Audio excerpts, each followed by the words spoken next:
महाराष्ट्र के लोहागढ़ फोर्ट के नीचे लगभग 350 फीट गहरी खाई में एक 26 इयर्स का यंग बिजनेसमैन जिसका नाम केतन अग्रवाल था, उसकी लाश पाई गई। कुछ ही देर पहले वो अपने फियांसे के साथ इसी पहाड़ पर ट्रैक कर रहा था और इस इंसिडेंट के बाद वो कभी वापस नहीं आया। शुरू में पुलिस ने इसे एक ट्रैजिक एक्सीडेंट मान लिया था, एक नॉर्मल स्लिप, एक अनफॉर्चुनेट फॉल। लेकिन सिर्फ 5 दिन बाद पूरी इन्वेस्टिगेशन में एक ऐसा ट्विस्ट आया जिसने सबको हिला कर रख दिया था।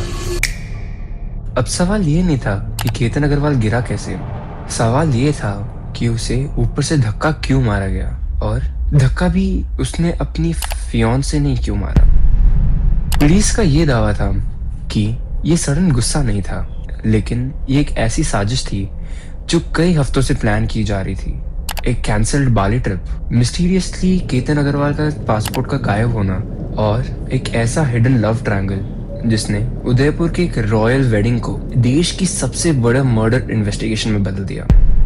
लेकिन इस केस की सबसे खौफनाक बात पता है क्या है? अगर पुलिस की थ्योरी सही निकली तो केतन अग्रवाल की जान लेने की कोशिश 18 जून से पहले भी की गई थी। Chapter 1, the perfect life. Pune के एक बेहद प्रेस्टिजियस मल्टी मिलियनर का इकलौता बेटा केतन अग्रवाल 26 इयर्स का था।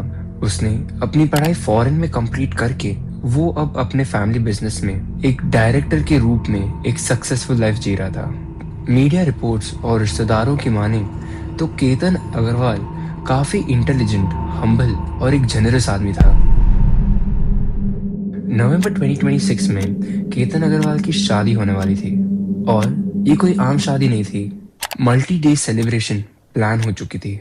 गेस्ट्स के लिए चार्टर्ड फ्लाइट्स बुक थे, गेस्ट्स के लिए लग्जूरियस अरेंजमेंट्स भी डन थे, और इस ग्रैंड सेलिब्रेशन की सेंटर थी केतन अग्रवाल की फियांसे सिया गोयल। सिया गोयल का पूरा नाम सिया प्रवीण गोयल था, जो सिर्फ 20 साल की थी। पुणे की एक वेल टू डू फैमिली से बिलोंग करती थी। सिया पुणे के एक वेल नोन कॉमर्स कॉलेज में स्टूडेंट थी, और साथ साथ अपना बेकिंग का बिजनेस भी करती थी वो। सिया के पेरेंट्स पुणे के ड्राई फ्रूट्स एंड स्पाइसेस का ट्रेडिंग बिजनेस चलाते थे। दोस्त और परिवार के मुताबिक सिया बहुत ही मिंगलिंग नेचर की थी, और इतना ही नहीं, सिया के परिवार वालों ने भी केतन को अपना घर का हिस्सा मान लिया था, और दोनों के रिश्ते को कम्प्लीटली एक्सेप्ट भी कर लिया था। दोनों का परिवार इस रिश्ते से बेहद खुश थे। वैलेंटाइंस डे पर सिया और केतन का एंगेजमेंट हुआ, एंड उसके बाद सिया का केतन के घर आना जाना बहुत फ्रीक्वेंटली लगा रहता था। इसीलिए जब पुलिस ने इस फाइल को फिर से खोली, तब सबसे पहला डिसबिलीफ यही था कि ये हो ही नहीं सकता, क्योंकि जिस रिलेशनशिप पर जमाना भरोसा कर रहा था, उसके ठीक पीछे एक गहरा डार्क सीक्रेट चल रहा था। एक ऐसा सीक्रेट जो केतन को अपने आखिरी सांस तक भनक भी नहीं लगी। इन्वेस्टिगेटर्स ने क्लेम किया, जिस दौरान शादी की तैयारियां चल रही थी, उस समय सिया एक और आदमी के साथ रिलेशनशिप में थी, जिसका नाम चेतन था। अब यहाँ रुकना थोड़ा जरूरी है, क्योंकि ये इस केस का पिलर है। ना कोर्ट ने इसे सच माना था, और ना ही ट्रायल शुरू हुआ था। सिया के पेरेंट्स ने इन सारे एलिगेशंस को डिनाई करते हुए कहा कि उनकी बेटी इस शादी से बेहद खुश थी, और उन्होंने कभी चेतन चौधरी का नाम अपनी लाइफ में सुना ही नहीं था। तो फिर सब कुछ अगर इतना परफेक्ट था, अगर दोनों परिवार खुश थे, तो पुलिस का सबसे पहला शक केतन के फियांसे पर क्यों गया? उन्हें ऐसे क्या क्लूज मिले कि उन्होंने एक ट्रेकिंग एक्सीडेंट को मर्डर केस बना दिया? उसका जवाब 18 जून के इंसिडेंट से नहीं मिला, बल्कि उसका जवाब छुपा था एक मिस्टीरियस मिस्टेक में, जिसे कुछ दिन पहले तक एक छोटी सी ट्रैवल मिस्टेक मानी जा रही थी। एक मिसिंग पासपोर्ट और अचानक से कैंसिल हुई बाली की trip. Chapter 2, the Bali trip that never happened. June 2026। अब शादी में सिर्फ कुछ ही महीने बाकी थे। दोनों फैमिलीज ने मिलकर डिसाइड किया कि शादी से पहले एक इंटरनेशनल प्री वेडिंग शूट किया जाए, एंड डेस्टिनेशन चुना गया बाली। फ्लाइट की डेट फिक्स थी, 6 जून 2026। सब कुछ बिल्कुल प्लान के मुताबिक चल रहा था, या कम से कम केतन के परिवार को तो ऐसा ही लग रहा था। ट्रैवल के दिन पुणे से मुंबई गाड़ी निकली। इस सफर में 4 लोग मौजूद थे। केतन, केतन की बहन सिया एंड सिया का भाई। क्योंकि ये एक इंटरनेशनल फ्लाइट थी, सबके travel documents, foreign currency, passport और सारे इंपॉर्टेंट डॉक्यूमेंट्स सिर्फ एक पाउच में रखा गया था। रास्ते में ये लोग एक एक्सप्रेसवे के फूड प्लाजा पर रुकते हैं। सभी लोग गाड़ी से उतरकर रेस्टोरेंट की तरफ जाते हैं, लेकिन सिया सबको ये कहती है कि वो अपना फोन गाड़ी में भूल चुकी है। वो अकेली पार्किंग लॉट की तरफ जाती है, कार की तरफ, और बाकी सारे रेस्टोरेंट चले जाते हैं। उस वक्त ये 1-2 मिनट का डिले लग रहा था, लेकिन किसी ने इस पर ध्यान नहीं दिया। किसी को भी सिया के ऊपर शक भी नहीं हुआ, क्योंकि हड़बड़ी में कई बार इंसान अपना फोन भूल जाता है, एंड इस केस में सबको वही लग रहा था। लेकिन बाद में इन्वेस्टिगेटर्स ये एक छोटे से क्लू को बार बार रिपीट कर रहे थे। मुंबई एयरपोर्ट पहुंचते ही चेक इन प्रोसेस शुरू हुआ। एक एक करके सबने अपने ट्रैवल डॉक्यूमेंट्स निकालना चालू किए। सिया, सिया का भाई, केतन की बहन, सबके डॉक्यूमेंट्स मौजूद थे, लेकिन केतन अग्रवाल का पासपोर्ट पाउच में मिसिंग था। और बिना पासपोर्ट के इंटरनेशनल ट्रैवल करना नामुमकिन था। पूरा बाली का ट्रिप अचानक से कैंसिल कर दिया गया और सब लोग फिर से पुणे लौटे। उस वक्त सब ने इसे एक आम लापरवाही की वजह से इस बात को टाल दिया, लेकिन 18 जून के इंसिडेंट के बाद जब इस फाइल को दोबारा खोला गया, पुलिस का एकदम डिफरेंट पॉइंट ऑफ व्यू था इसके तरफ। पुलिस को लगा कि पासपोर्ट भूला नहीं गया था, but passport on the way destroy कर दिया गया था। और इन्वेस्टिगेटर्स के मुताबिक ये पूरा प्लान और पासपोर्ट डिस्ट्रॉय का काम सिया और उसके अलावा चेतन चौधरी ने किया था। अब सवाल ये उठता है कि बाली का ट्रिप कैंसिल करना इतना जरूरी क्यों था?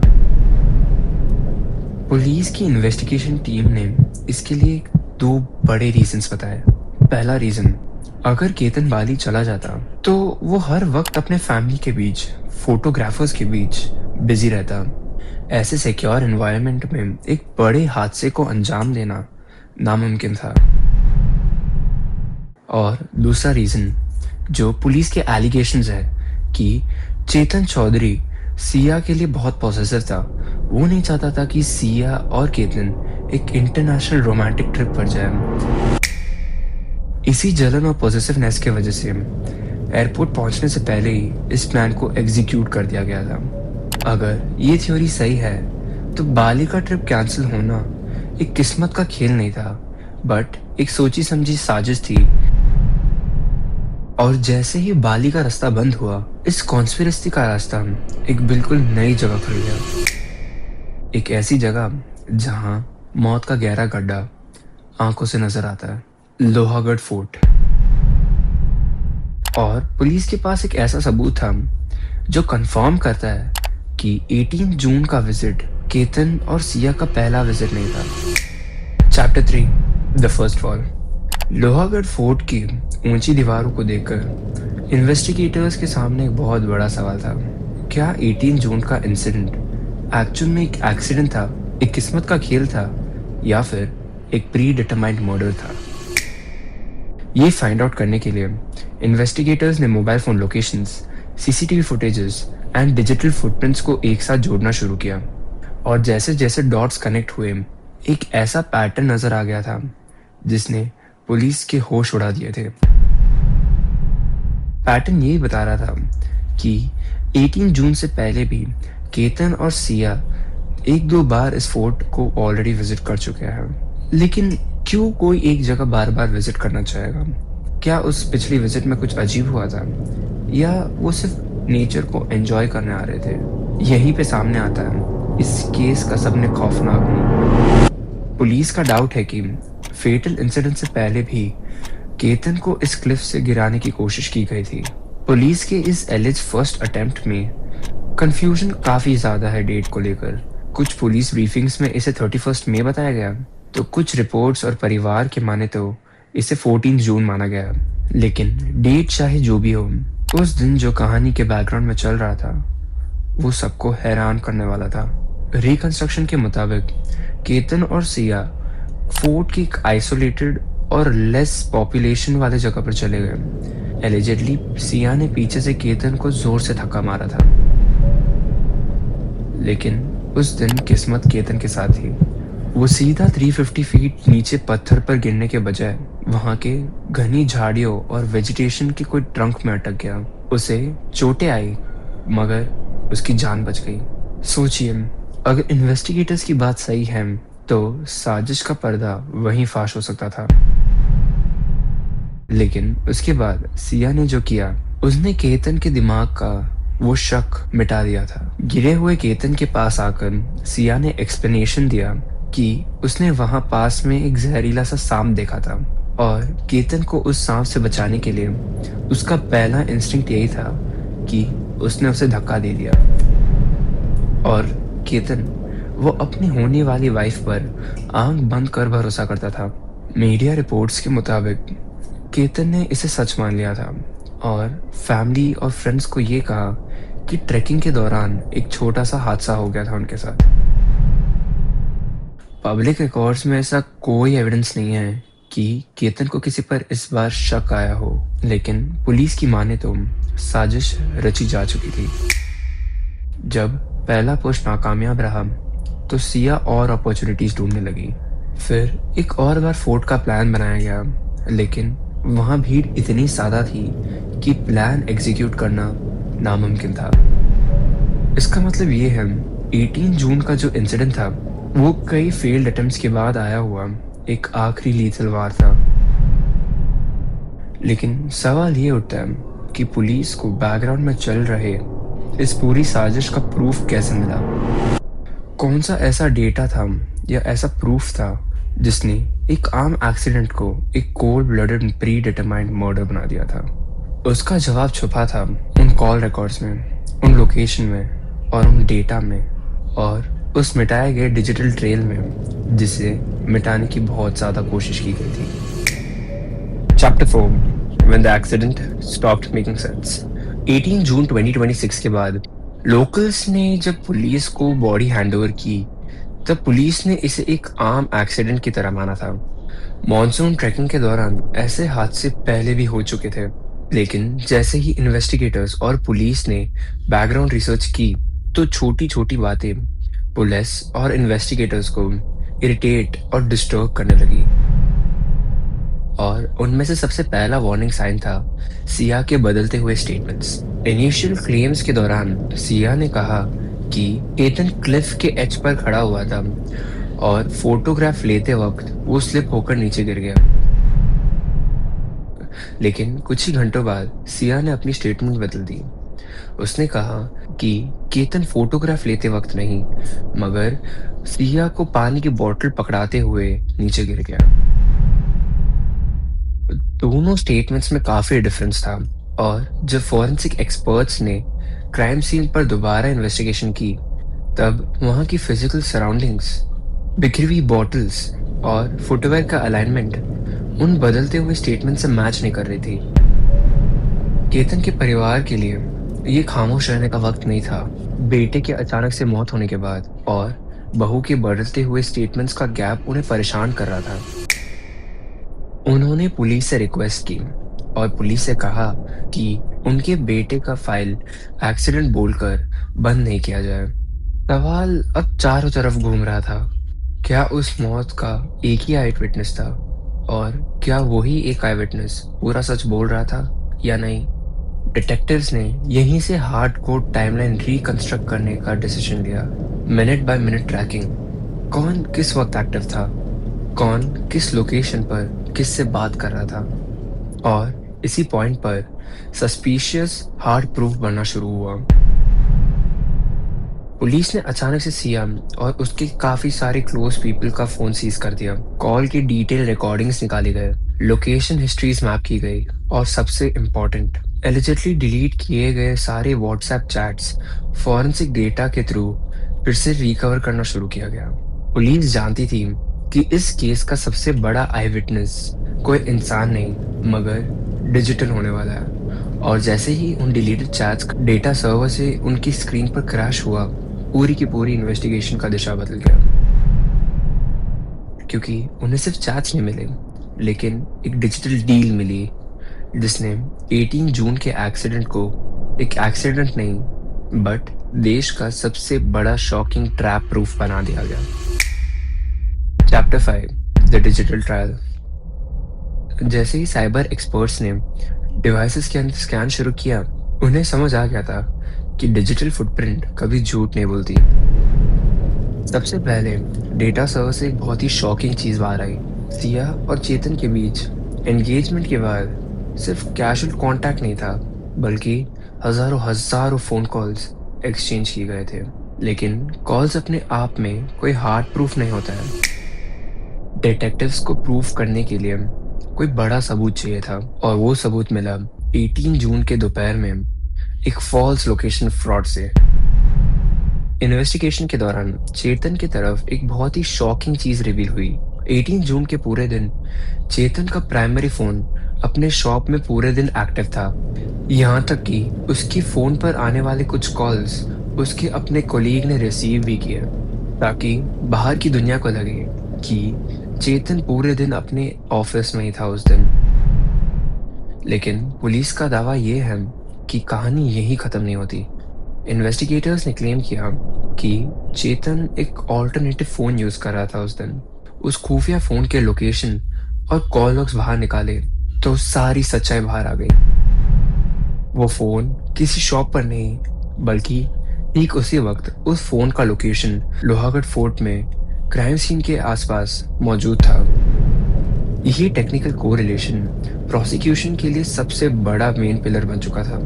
लेकिन हमें ये ध्यान रखना होगा कि इस डिजिटल ट्रायल का फाइनल इवैल्यूएशन और ऑथेंटिसिटी कोर्ट में चैलेंज होना बाकी है, और दोनों आरोपी इस चीज को पूरी तरह डिनाई कर रहे थे।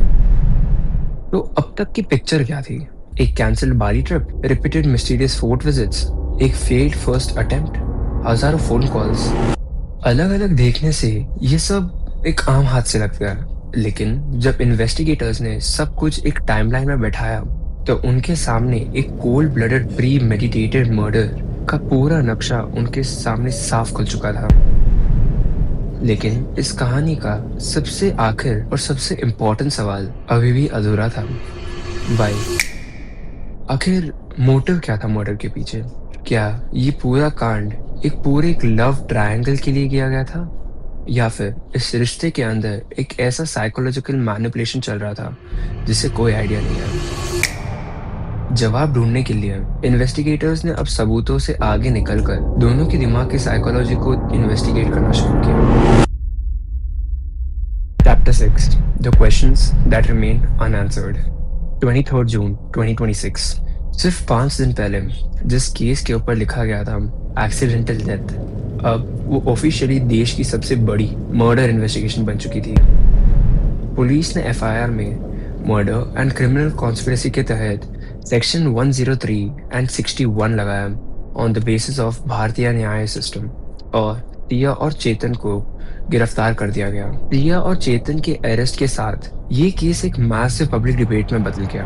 बट एक बहुत ही इंपॉर्टेंट चीज हम बोल रहे हैं कि पुलिस स्टेशन के एलिगेशन और अदालत का फाइनल वर्डिक्ट में काफी ज्यादा फर्क होता है। मीडिया हेडलाइंस इमोशंस पर चलता है और कानून सिर्फ हार्ड एविडेंस पर। सच क्या है, इसका फैसला न्यूज की हेडलाइंस नहीं, बल्कि जस्टिस सिस्टम करेगा। क्रॉस एग्जामिनेशंस, फॉरेंसिक चैलेंजेस और आई विटनेस के स्टेटमेंट्स के बाद ही कोर्ट का फाइनल वर्डिक्ट दिया जाएगा। ओके गाइस, इतना ही था आज के इस वीडियो के लिए। अगर आपको वीडियो पसंद आए तो प्लीज़ एक लाइक कर देना एंड चैनल को सब्सक्राइब कर देना। मिलते किसी और नए केस के साथ, तब तक के लिए बाय बाय।